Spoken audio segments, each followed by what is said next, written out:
Hi friends, అందరికీ నమస్కారం. హంసవేణి గట్టు యూట్యూబ్ ఛానల్కు వెల్కమ్ ఫ్రెండ్స్, వెల్కమ్. ఇంతవరకు ఎవరైనా నా ఛానల్ సబ్స్క్రైబ్ చేసుకోకపోతే please subscribe my channel masters. ఈరోజు మనం కోరికలు ఆందోళనే ఆటంకాలు అనే చిన్న స్టోరీని తెలుసుకుందాం ఫ్రెండ్స్. ఒకప్పుడు బర్మాలో కొందరు వ్యక్తులు ఒక పెద్ద బౌద్ధాలయాన్ని నిర్మించాలని నిర్ణయించినారనమాట. అది ఎంతో అందంగా రావాలని, వైభవంగా చూడడానికి ఉండాలని, దాని ముఖద్వారం మనోహరంగా ఉండాలని అనుకున్నారనమాట. దానికోసం ఒక నమూనాను తయారు చేయాలని ఒక బౌద్ధ సన్యాసిని కోరతారనమాట. అతను ఎన్నో ఆలయాలు ఎంతో చక్కగా నిర్మించినాయి, అతనికి ఎంతో పేరు ప్రఖ్యాతలు ఉంటాయన్నమాట.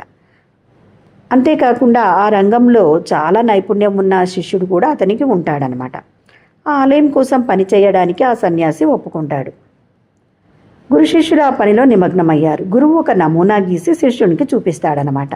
దాని శిష్యుడు శ్రద్ధగా నిశితంగా పరిశీలించి గొప్పగా లేదంటాడు. మరి గురువు ఇంకొకటి గీస్తారు, కానీ అది నచ్చలేదనమాట. ఎన్ని గీసినా ఆ శిష్యునికి నచ్చటం లేదు.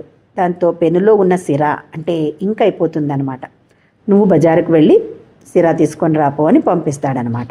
అతను వెళ్ళాక గురువు గారు ఇంకా కొద్దిగా సిరా ఉంటుంది పెన్నులో, దాంతోనే మరి గీస్తాడనమాట. అంతలో శిష్యుడు వస్తాడు. చూసి ఆ నమూనాని, గురువుగారు ఇది ఎంతో అద్భుతంగా ఉంది, దీన్ని వాళ్ళు టెంపుల్ కట్టించాలనుకున్న నిర్మాతలు కూడా దీన్ని అంగీకరిస్తారు, ఎంతో అద్భుతంగా ఉంది, మీకు ఇది ఎలా సాధ్యమైంది అని అడుగుతాడనమాట.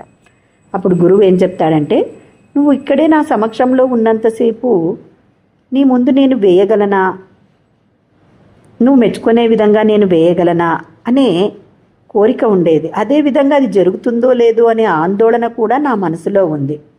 కాబట్టి నేను వేయలేకపోయినాను. అంటే ఆ కోరిక, ఆందోళనలు సరైన నమూనా రూపొందించడంలో ఏమయ్యాయి ఫ్రెండ్స్? అవి రెండు ఆటంకాలై నిలబడినాయి. అన్నీ దాంతో వ్యర్థమైపోయాయి. నువ్వు బయటకు వెళ్ళాక నీ గురించి పూర్తిగా మర్చిపోయినాను. నా సహజమైన రీతిలో నేను గీశాను. అప్పుడు కోరిక లేదు, నా మనసులో ఆందోళన లేని మనసు ఉంది. కాబట్టి చక్కగా నా చెయ్యి దారి చూపించింది. అందుకే ఈ నమూనాలో ఆ అందం కనిపిస్తోంది అని చెప్తాడనమాట. అంతేకాకుండా నాట్యము కానీ, గానము కానీ, చిత్రలేఖనం కానీ, గ్రంథ పఠనం కానీ, ఏదైనా ప్రసంగం కానీ మనం చేసేటప్పుడు అందరి మెప్పు పొందాలనే కోరిక, ఎవరు ఎలా స్పందిస్తున్నారు అనే ఆందోళన, భయము ఉన్నప్పుడు ఆ పనులు మనం సరిగా నిర్వర్తించలేం. అంతేకాకుండా నేను చేస్తున్నాను అనే అహంకారం ఉంటే ఆ పనులు ఇంకా భ్రష్టు పడతాయి. కాబట్టి మనం చేసే పనులు అద్భుతంగా ఉంటాయి, అవి సత్ఫలితాలు ఇస్తాయి.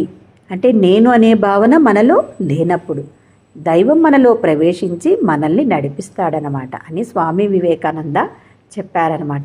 కాబట్టి ఫ్రెండ్స్, అలా మనం ఉన్నప్పుడు మనం ఏ కార్యం చేసినా దానిలో మనము విజయవంతం కాక తప్పదు. అవునా ఫ్రెండ్స్? కాబట్టి మనం ఇంకా ఎప్పటికీ నేను చేస్తున్నాను అనే అహంకారాన్ని పక్కన పెట్టి ఏ పనైనా చేయాలి ఫ్రెండ్స్.